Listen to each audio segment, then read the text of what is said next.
amigos, em nome do Pai, do Filho e do Espírito Santo, amém. Podemos sentar.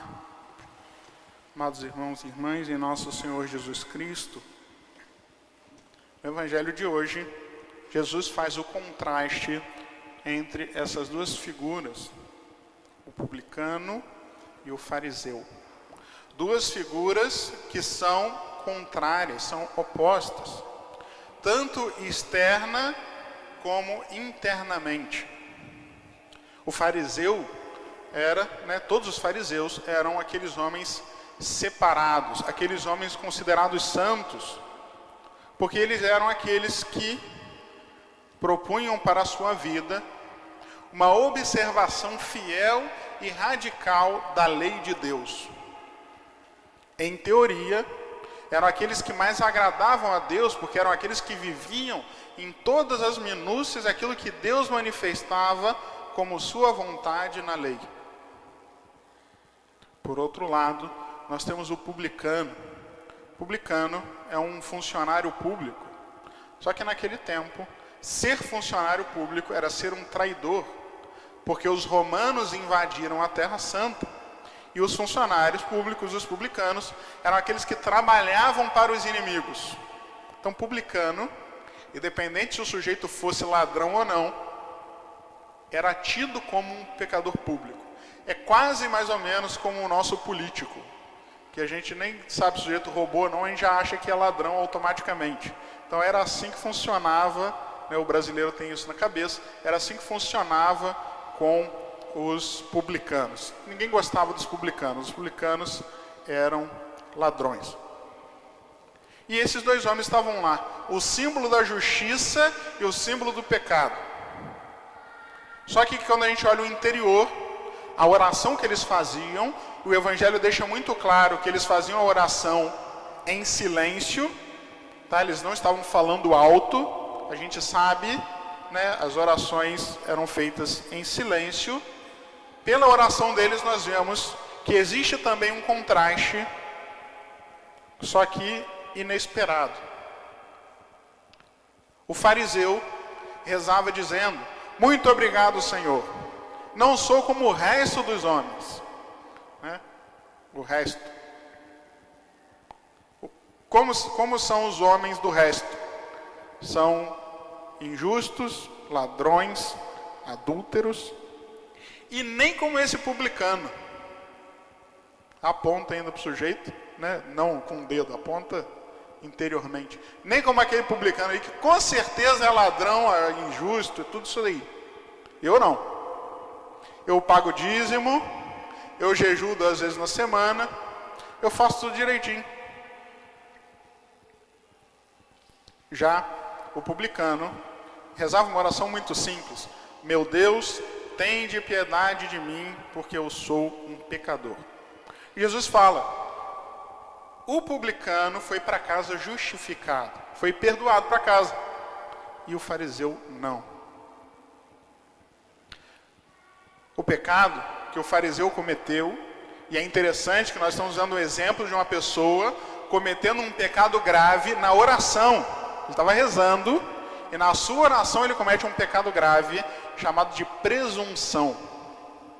A presunção é um pecado contra o primeiro mandamento, também chamado de pecado contra a esperança. Existem 2 tipos de pecado contra a esperança: o desespero e a presunção. O desespero é quando a gente acha que o nosso pecado é grande demais para Deus perdoar. Não deixa de ser um pouco de orgulho. Eu sou tão sinistro que eu fiz um negócio aqui que nem Deus é capaz de perdoar. É o pecado de Judas. Traiu a Cristo, se arrependeu, mas não acreditou que Deus fosse capaz de apagar o seu pecado. É o pecado do desespero. É quando o sujeito acha que não tem salvação mais. Eu não tenho salvação. O outro pecado contra o Espírito Santo, contra a esperança, é o pecado da presunção. O pecado da presunção se manifesta de 2 formas. Ou é o sujeito que presume que vai se salvar por seu próprio merecimento, como quem diz assim, eu não preciso de Deus porque eu sou muito bom e eu vou me salvar porque eu sou bom, né? Então não preciso de ninguém para me ajudar, nem de Deus. Ou então, é a presunção daquele que diz assim, Deus é tão bom, tão misericordioso, que não importa o que eu faça, eu vou me salvar. São dois pecados da presunção. O pecado do fariseu é o primeiro. Ele se achava bom demais. Ele não precisava de Deus. Na sua oração, ele só falava de si mesmo. Obrigado, Senhor. Eu não sou como os outros. É o pecado do vaidoso. É o pecado daquele orgulhoso que acha que é bom o suficiente para merecer o céu sem a graça e a misericórdia de Deus. É o pecado daqueles que apontam o dedo para os outros, que se colocam como juízes acima dos outros. Porque toda vez que a gente aponta o dedo, toda vez que a gente julga, a gente se coloca como superior. É o pecado dos hipócritas, dos mascarados. Porque quando a pessoa percebe que ela não é tão boa assim, que ela tem os seus defeitos, que ela tem os seus pecados, ela não quer deixar que ninguém saiba, então ela mascara, ela finge que não, para que ela possa ter autoridade para apontar os outros. Esse pecado é um pecado gravíssimo. Se manifesta às vezes na nossa oração, como aconteceu com o fariseu, se manifesta às vezes na nossa confissão. Quais são os seus pecados? Eu rezo o terço, eu vou à missa, e aí a pessoa passa uma ladainha de virtudes e coisas boas. Tá, mas o que você fez de errado? O que você fez de pecado? Não fiz nada, não tem pecado não. O sujeito, quando começa na presunção, ele começa a ficar cego para os próprios defeitos. Não tem exame de consciência que resolva. Que a pessoa começa a se enxergar como santo. É como o fariseu. E na medida que a pessoa vai crescendo, dentro do próprio olhar, ela vai diminuindo os outros. Eu não sou como o resto, os outros. A ralé daqueles pecadores. E a própria oração vira autorreferencial.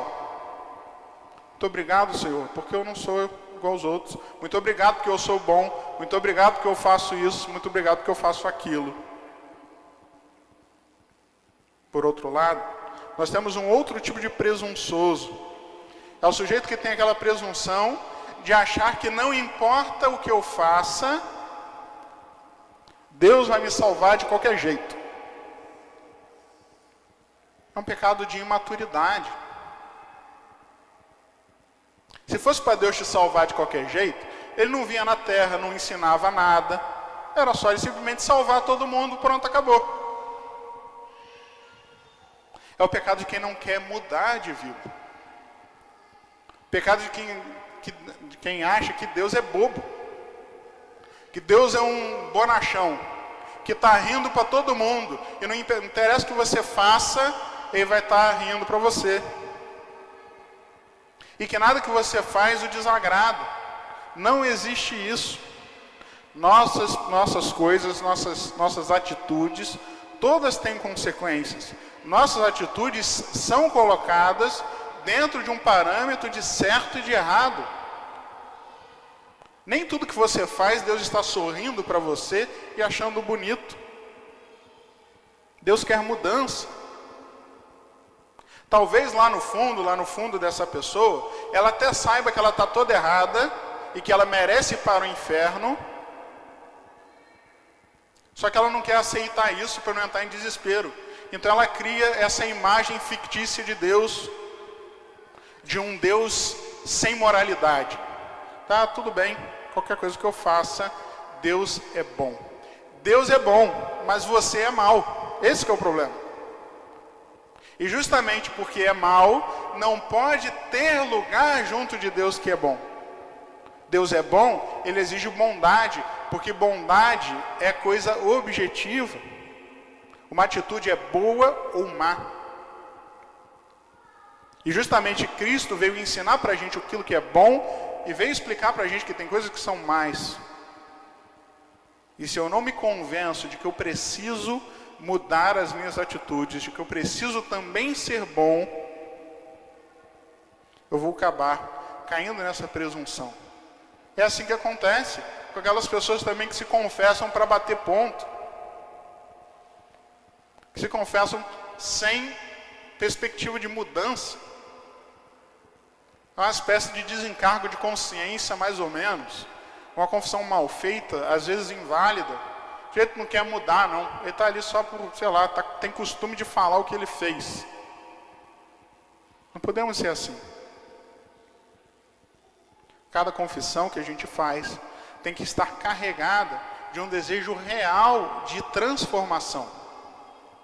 De um desejo real de mudança. Tudo bem, eu sei que eu sou fraco, que eu posso cair de novo na mesma coisa. Todo mundo sabe disso. Mas agora, se eu vou para lá sem querer mudar, sem querer não cair de novo, então não vale nada. Não caiamos nesse tipo de presunção. Ao contrário, amados irmãos, nós temos que ter a atitude do publicano. Essa oração tão curta, tão bela, tão profunda, que nós deveríamos repetir todos os dias. Meu Deus, tende piedade de mim, porque sou pecador. Nessa simples oração está a chave para não cairmos em nenhuma das duas presunções. Quando ele fala, meu Deus, tende piedade de mim, ele está se afastando da presunção do fariseu, que acha que não precisa de ninguém. Tende piedade é tende pena. Pedir piedade é reconhecer-se digno de pena. Que eu sozinho não sou nada. Que eu preciso de Deus para me salvar. Por isso, tende piedade de mim. Sou pecador é o reconhecimento de que as atitudes ruins ofendem de fato a Deus. São pecados. Não é que tudo que eu faço vale a mesma coisa. Atitudes ruins são pecados. Pecados ofendem a Deus. E o pecado que ofende a Deus deve ser transformado. Quando ele diz, Senhor, eu sou pecador, ele está dizendo, Senhor, eu sei que eu estava errado e eu quero mudar. E essa tem que ser a nossa oração. Tende piedade de mim. Eu preciso de vós para me salvar. Eu sou pecador e eu quero mudar. Eu quero ser santo. Essa é a oração que nós devemos fazer. Se nós fizermos essa oração todos os dias, nós sairemos justificados, nós sairemos perdoados e nós poderemos um dia encontrar o nosso lugar junto de Deus. Não porque fomos presunçosos, mas porque Deus acolheu a nossa humildade e Ele nos elevou. Nós não subimos, nós somos carregados por Deus até o céu. Em nome do Pai, e do Filho e do Espírito Santo.